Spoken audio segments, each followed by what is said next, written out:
Reducing bullying to increase the quality of education. That is one of the goals of our state superintendent, Superintendent Sherri Ybarra. She was in Pocatel today and spoke at Idaho State University about some of her goals for 2017. Eyewitness News reporter Misty Inglet spoke with her about those goals. She joins us now live in our Pocatel newsroom. Misty, what are some of the things Ybarra says our state needs to work on?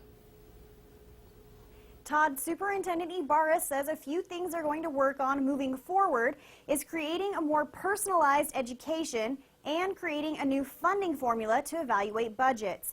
She says even though there's always things to work on, Idaho is performing well. You know, we have a lot to be thankful for and a lot to be proud of this year. State Education Superintendent Sherri Ybarra says one thing to be proud of is the increase in the number of high school students taking college courses. She says Idaho is graduating more students than ever.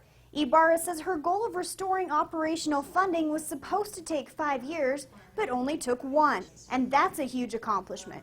But she says even with all the positives, she still has some goals for improvement next year.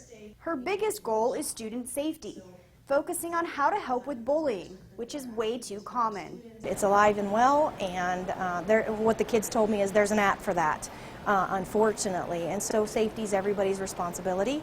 And as the mother of a public school student and a 20-year educator, kids cannot learn in that environment. Ybarra wants to make it a requirement for educators to take safety training.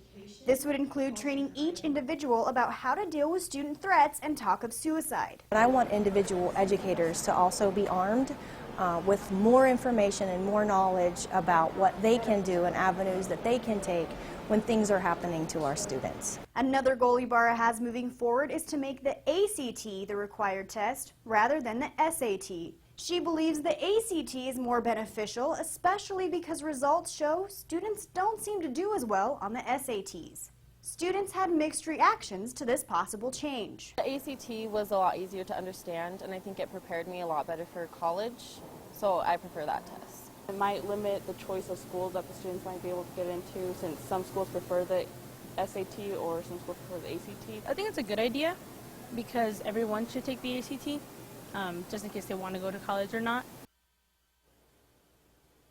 Now, Ybarra says that she wants parents to understand the ACT change is not a guaranteed thing, but it is something on the horizon that she's strongly pushing for. Live in the Pocatel newsroom, I'm Misty Inglet. Okay, Misty, thank you. The superintendent will continue her tour tomorrow in Idaho Falls. She will be in the northern part of the state at the end of